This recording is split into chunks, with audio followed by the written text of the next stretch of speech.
तो आप सभी का स्वागत है हमारे इस नए वीडियो में। तो आज हमारे साथ मुकेश जी जुड़े हुए हैं, जो काफ़ी अच्छे प्रवक्ता के रूप में जाने जाते हैं। जो आज हम दोनों के बीच एक डिबेट होगा, मतलब डिबेट नहीं, शानदार डिबेट, जिसको स्वस्थ डिबेट कर सकते हैं। देश के मुद्दा, आंतरिक मुद्दा हो चाहे बाहरी मुद्दा हो, देश के रिलेटेड, जो देश से मतलब काफ़ी अच्छा आप लोगों के लिए आज रहेगा डिस्कशन।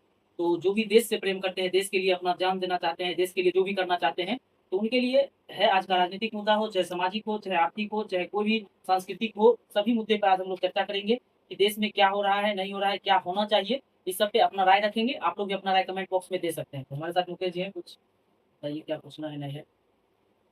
तो हेलो गाइस। आज हम दोनों कुछ कुछ बात पर डिस्कशन करने वाले हैं।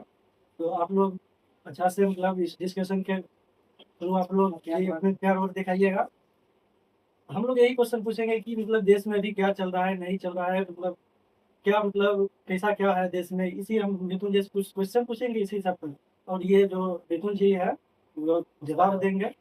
तो बिना तो समय गवाए आप बिना लोग का समय शुरू करते गवाए हैं। आप लोग के लिए मतलब आगा बढ़ते हैं, शुरू कर रहे हैं। तो मिथुन जी आप बताइए, जो अभी देश में अभी चल रहा है, मान के चलिए अभी देश में नीट पेपर के बारे में, नीट पेपर के ऊपर ही चला। उसमें जो हमारे देश के सुप्रीम कोर्ट के सूर्य सूर्यकांत जी। सूर्यकांत जी है, वो मतलब स्टूडेंट लोग को कॉकरोच बोल दिया। इस बात पर आप कुछ क्या मतलब करना चाहते हैं, क्या सोचते हैं इसके प्रति, आप उसके बारे में कुछ बताइए। देखिए, सबसे पहले हम दर्शक को बताना चाहेंगे कि नीट पेपर लीक होना हमारे देश के लिए काफ़ी मतलब शर्मनाक बात है। चाहे कोई भी पेपर लीक हो, पिछले 10 साल में मतलब लगभग 90% प्लस पेपर जो है लीक हुआ है। ये मोदी सरकार का अगर हम सबसे बड़ी विफलता कहेंगे, तो पेपर लीक है। कोई भी पेपर अच्छा से ढंग से कंडक्ट नहीं हो पा रहा है।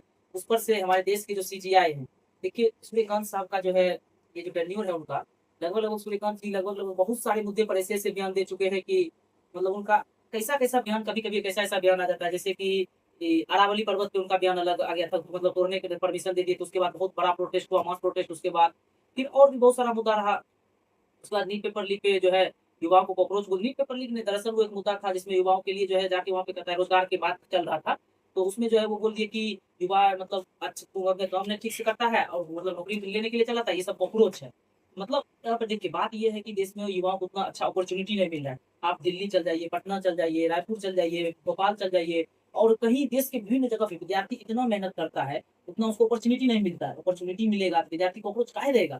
जैसे सूर्यकांत मतलब देखिए, जिस जिस देश के चीफ जस्टिस ऑफ इंडिया हैं, उनको मतलब अभद्र भाषा का प्रयोग नहीं करना चाहिए, मर्यादित में सभ्य और टिप्पणी करना चाहिए। तो हम यही कहेंगे कि मतलब उनको अभद्र भाषा का प्रयोग नहीं करना चाहिए। वो देश में एक मतलब अहम ओहदा रखते हैं, अपने अहम पद पे है, तो उनको मतलब अपने पद के हिसाब से पद को गरिमा बनाए रखते हुए देश मतलब पूरा शानदार ढंग से, अच्छे ढंग से बयान देना चाहिए। अच्छा, आप जो अभी बोल रहे हैं ये अरावली पर्वत, ठीक, अरावली पर्वत के बारे में आप बोल दिए। जो अरावली पर्वत के बारे में आप क्या जानते हैं, मतलब कैसे अरावली पर्वत के बारे में आप डिस्कशन स्टार्ट कर दीजिए, अच्छा से मतलब बताइए हमारे जनता लोग को। देखिए, अरावली पर्वत का मुद्दा 2-3 महीने नहीं, मतलब पिछले साल का ही मुद्दा था। उसमें था क्या कि जैसे अरावली पर्वत में जो है 100 मीटर से ऊपर का जो है उसको छोड़ दिया जाएगा, 100 मीटर से नीचे के जो है सबको तोड़ दिया जाएगा। तो ये मतलब एक तरह से जो बालू माफिया हो गया, चाहे जो माफिया है, वो बालू से, गिट्टी से पहाड़ को तोड़कर इतना मतलब देखिए, हम क्या ही कहेंगे, इस देश में मतलब कितना शर्मनाक बात है कि पहाड़ को गायब कर दिया जाता है, पता ही नहीं चलता है। राजस्थान सरकार ने इधर पीछे केस किया था कि पूरे पहाड़ को गायब कर दिया गया, पता ही नहीं चला किसी को। मतलब कि इस पर देश में डिबेट क्यों हुआ, हम ये बताना चाह रहे हैं, पहले समझिएगा पूरा। क्योंकि देश में डिबेट इसीलिए हुआ कि जैसे बोला गया कि अरावली पर्वत में जो 100 मीटर से ऊंचा है उसको छोड़ दिया जाएगा। तो लगभग 90% अरावली जो है वो 100% से नीचा है, तो उसको तोड़ दिया जाएगा, तो अरावली बचेगा नहीं। अरावली को बचाना क्यों जरूरी है? अगर आप मैप पर देखिएगा, देखिए जैसे इधर थोड़ा दिखाइएगा झूम करके थोड़ा, जैसे मैप पर देखिएगा तो यहाँ पे है सहारा मरुस्थल। तो अफ्रीका कितना गया गुजरा है। भारत में भी अगर देखेंगे, राजस्थान का इलाका है, यहाँ पे है मरुस्थल, थार मरुस्थल है। अगर अरावली पर्वत को यहाँ से तोड़कर हटा दिया जाएगा तो मरुस्थल का विकास होगा इधर। अगर मरुस्थल का इधर विकास होगा तो पर्यावरण को नष्ट होगा, खेती अच्छा ठीक ठीक खेती सही ढंग से नहीं होगा, मतलब पेड़ पौधा सही ढंग से नहीं उगेगा। अगर पेड़ पौधा सही ढंग से नहीं होगा तो ऑक्सीजन सही ढंग से नहीं आएगा, मतलब कि एक तरह से मास इफेक्ट पड़ेगा मतलब जनता पे। अच्छे देखिए, सबसे पहले समझिए क्या क्या इफेक्ट पड़ेगा। मान के लिए इधर मरुस्थल बढ़ा, मरुस्थल बढ़ा, उसके बाद आपका खेती चला जाएगा, पानी मतलब सही ढंग से नहीं हो पाएगा, बालू बालू रहेगा, खेती नहीं होगा। उसके बाद खेती नहीं होगा तो आप खाना ठीक से ढंग से नहीं हो पाएगा। जितना भी बड़ा बड़ा इंडस्ट्रीज है, कोई भी इंडस्ट्रीज, बेसिक चीज उसका कृषि होता है। जैसे हम लोग इकोनॉमिक्स में पढ़ते हैं 3 क्षेत्र, प्राथमिक क्षेत्र, द्वितीय क्षेत्र और तृतीय क्षेत्र। तृतीय क्षेत्र में जो सेवा क्षेत्र है, सेवा क्षेत्र के लिए उसका मेन मुद्दा है कि द्वितीय क्षेत्र रहेगा तभी तृतीय क्षेत्र आप डिलीवर कर पाइएगा। दूसरे देश से तो उतना निर्यात नहीं कर पाते, जैसे अमेरिका उसका तृतीय क्षेत्र काफ़ी अच्छा है, सेवा क्षेत्र वो मतलब देखिए एक अहम देश के लिए विकास करने के लिए तृतीय क्षेत्र ज़रूरी है, आप समझते हैं।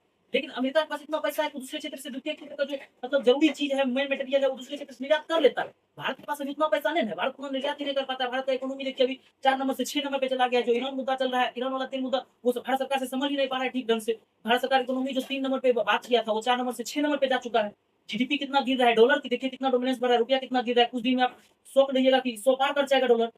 मतलब इस सब इफेक्ट पड़ेगा। अभी हम कहाँ समझा रहे थे, थार्म अवस्था पर। वहाँ से बहुत इम्पैक्ट पड़ेगा, भारतीय जनता पर मास इफेक्ट पड़ेगा। इसीलिए देखिए जो सुप्रीम कोर्ट है, चाहे चीफ जस्टिस है, उनको हम यही कहेंगे कोई भी मुद्दा है, आप थार्म अवस्था के बारे में हम जानते हैं, आप नहीं जानते होंगे। तो 1-2 दिन टाइम लीजिए, उससे भी कहाँ 92,000 1 लाख केस पेंडिंग चल रहा है। आप कुछ मुद्दा पर टाइम लीजिए, उसको डिस्कशन कीजिए, उस पे गहन कीजिए, उसके बाद उस पे डिसीजन दीजिए। तो यही कहेंगे कि मतलब देश के आप चीफ जस्टिस से आपसे उम्मीद रहता है कि मतलब सही ढंग से निर्णय दे, न्यायालय पे सभी लोगों को उम्मीद रहता है, सही ढंग से निर्णय दे।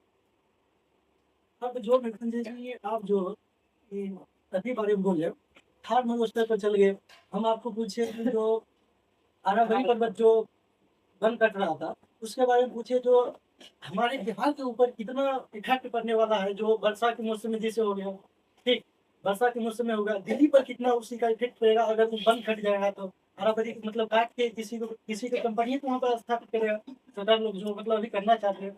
उसके बारे में बताइए कि हम लोग कितना उसके मतलब अति में जाएंगे, जो मतलब कितना हम लोग का हानि होगा, कितना दिल्ली का हानि होगा, कितना और राज्य के उसके आसपास के हानि होगा, वो बताइए। कितना बिहार बिहार से मतलब क्या इफेक्ट हानि पड़ेगा? हो रहा है, कितना ये बताइए, आपका 2-3 सवाल है, उसको बारी-बारी से लेंगे। आपका है कि अरावली पर्वत के नुकसान से मतलब देश पर क्या इफेक्ट पड़ेगा? उसके बाद मेन रूप से दिल्ली पर क्या इफेक्ट पड़ेगा? बिहार पर क्या इफेक्ट पड़ेगा? उसके बाद वहाँ पर सरकार का क्या मोटिव है, किसी प्राइवेट कंपनी को देगी या क्या करेगी? इसका हानि बताइए, और हमको इसका लाभ क्या क्या होने वाला है, सरकार किस मुद्दे से मतलब कटवाना चाह रहे थे, ये बताइए। सरकार का उद्देश्य सीधा है कि वहाँ पे हमको क्या लगाना है। जैसे अभी आप लोग देखिएगा कि राजस्थान में इधर पाकिस्तान के बॉर्डर साइड से आप लोग भी सैटेलाइट इमेज अगर देखिएगा तो वहाँ पे एक मतलब उस जगह का नाम अभी हमको ध्यान में नहीं आ रहा है, राजस्थान में। वहाँ पे जो है क्या है, सूर्य प्लेट लगाया जा रहा है। सूर्य प्लेट लगाना है।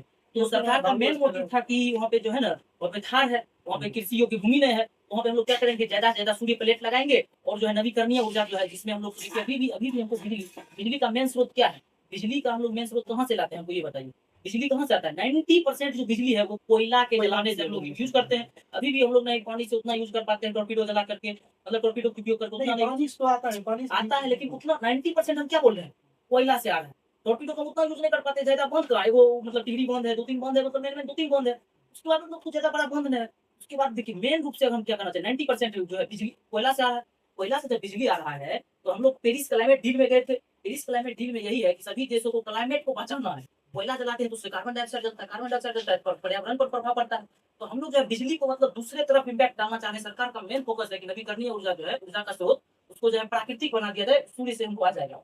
लेकिन उससे हानि क्या-क्या होगा, हम ये बात पर चर्चा करते हैं। उसके हम चर्चा कर दिए एक बार कि अरावली यहाँ से अगर हटा देंगे तो थार मरुस्थल का पूरी तरह से विकास मतलब विकास हो जाएगा अन्य भारत के एरिया में। राजस्थान के बाद उधर हरियाणा, पंजाब, उधर गुजरात सब में हो जाएगा।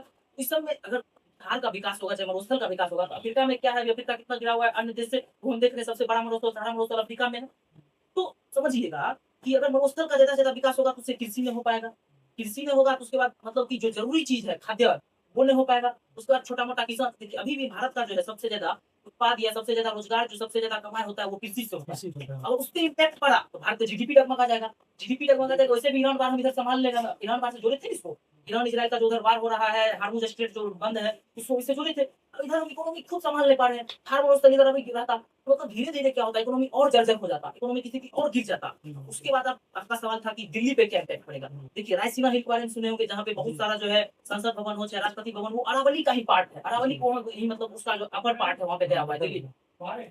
तो समझिए अगर मरुस्थल कट गया तो होता क्या है कि एक पश्चिमी विक्षोभ इधर से आता है, समझे? पश्चिमी विक्षोभ जो होता है एक इधर से जाता है, वो राजस्थान अरावली यहाँ पे रोक लेता है, पूरा दिल्ली में जाकर दहा देगा। समझिए पश्चिमी विक्षोभ जब आएगा पूरे दिल्ली को दहा देगा। दिल्ली के साथ-साथ पूरे उत्तर भारत में इतना बारिश आएगा। अभी आप सुने होंगे कि यूपी में इतना तगड़ा दहाड़ आया था, दहाड़ मतलब तूफान आया था कि आदमी के लेप उड़ा दिया था। सुने होंगे, हाल ही का है, मतलब 1 महीना पहले का है। आदमी तक को उड़ा दिया था। समझिए प्रकृति के साथ अगर आप छेड़छाड़ कीजिएगा तो उतना होना होता है।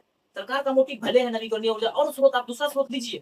आप अरावली को मत तोड़िए, अरावली से देखिए समझिए कृषि पर इम्पैक्ट पड़ेगा। जो मेन है मुद्दा है, जो भारत का जो मेन है कमाई होता है वो कृषि से होता है, उसी रोजगार मिलता है बहुत सारा, मेनली रूप से किसान।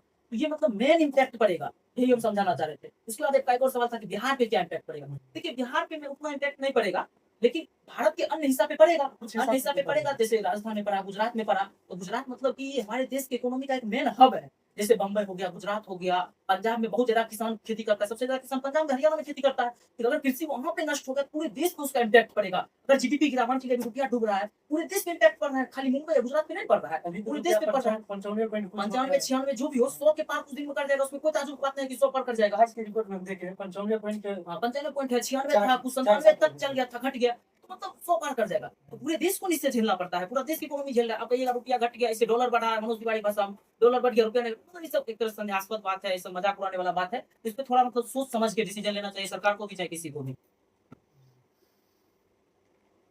तो आप जो अभी नाम किया अभी कांग्रेस पार्टी जो अभी न्यू पार्टी बना है, उसके बारे में आप क्या मतलब सोचते हैं? उसके प्रति क्या मतलब उससे मतलब कि मतलब स्टूडेंट लोग के लाभ है या हानि है, इसके बारे में बताइए। आप क्या उससे मतलब समझते हैं? इसमें मतलब कितना मतलब स्टूडेंट के लिए लाभ के लिए हो रहा है या हानि के लिए हो रहा है या सरकार के दुर्व्यवहार के कारण हो रहा है, ये सब बताइए। मतलब स्टूडेंट पर इतना जो मतलब अति हो रहा है, अत्याचार हो रहा है, वो अत्याचार सरकार की जो सरकार अभी कर रहे हैं, जो हमारे माननीय मुख्यमंत्री जी मतलब प्रधानमंत्री जी हैं, वो मतलब ये सब के बारे में काहे मतलब इतना करता है कि मतलब इतना स्टूडेंट लोग को संघर्ष करना पड़ता है, इतना मतलब प्रोटेस्ट करके मतलब मारपीट खाता है, इतना इतना स्टूडेंट। मान के चलिए हमारे शिक्षक, एक सवाल और बोल देते हैं हम, दोनों को जवाब साथ ही दे दीजिएगा। मान के चलिए इस बीच में हमारे जो अंजना ओम कश्यप जी हैं, आज तक का न्यूज पे है, जी एंकर है जो, वो अभी बोल दिए हैं कुछ दिन पहले कि टीचर के बारे में 2 कौड़ी का है। ठीक, ये 2 कौड़ी के जो बोल दिया अंजना जी, ये मतलब कहाँ तक सही बोले हैं, कहाँ तक मतलब अंजना ओम कश्यप जी मतलब किस मतलब तौर तरीका से मतलब 2 कौड़ी के टीचर के बारे में बोले, जो कि वह टीचर से ही मतलब वहाँ तक पहुँचे हैं। जहाँ तक टीचर से नहीं ज्ञान लिया जाएगा, वहाँ तक पहुँचना तो असंभव है, क्योंकि कोई माँ के गर्भ से सीख के आता नहीं है। ये मतलब कहाँ तक आपको मतलब इसके बारे में कुछ बताइए, कहाँ तक सही है, कहाँ तक गलत है? आपका पहले दो सवाल है, कॉकरोच जनता पार्टी और अंजना ओम कश्यप जी पर। तो पहले हम कॉकरोच जनता पार्टी के बारे में बात कर लेते हैं। देखिए कॉकरोच जनता पार्टी जो है सीजीआई सूर्यकांत जी का, मतलब जितना कॉकरोच जनता पार्टी विकसित करेगा, सूर्यकांत जी को उतना पछतावा होगा कि हमको युवाओं को बेरोजगार और जो है कॉकरोच नहीं करना चाहिए था। क्योंकि कॉकरोच जनता पार्टी मतलब हम क्या कहेंगे, पार्टी तो एक है नहीं, मतलब एक प्लेटफॉर्म है कि अगर जनता का फ्रस्ट्रेशन है सरकार के प्रति, उतना फ्रस्ट्रेशन चल रहा है, सरकार उतना गलती कर रहा है, सरकार उतना गलती कर रहा है, तो जनता अपना फ्रस्ट्रेशन दिखाएगा, सरकार अपना मतलब जनता अपना फ्रस्ट्रेशन दिखाएगा। लोकतांत्रिक देश है, जनता अपना मुंह मत रख सकती है, कहीं भी जाकर अपना बात और वक्तव्य रख सकती है सही ढंग से लोकतांत्रिक तरीके से, तो हम कहेंगे अच्छा है, अच्छा प्लेटफॉर्म के रूप में काम कर रहा है, मिलियन लोग उसको फॉलो कर रहे हैं, काफी अच्छा बूम कर गए।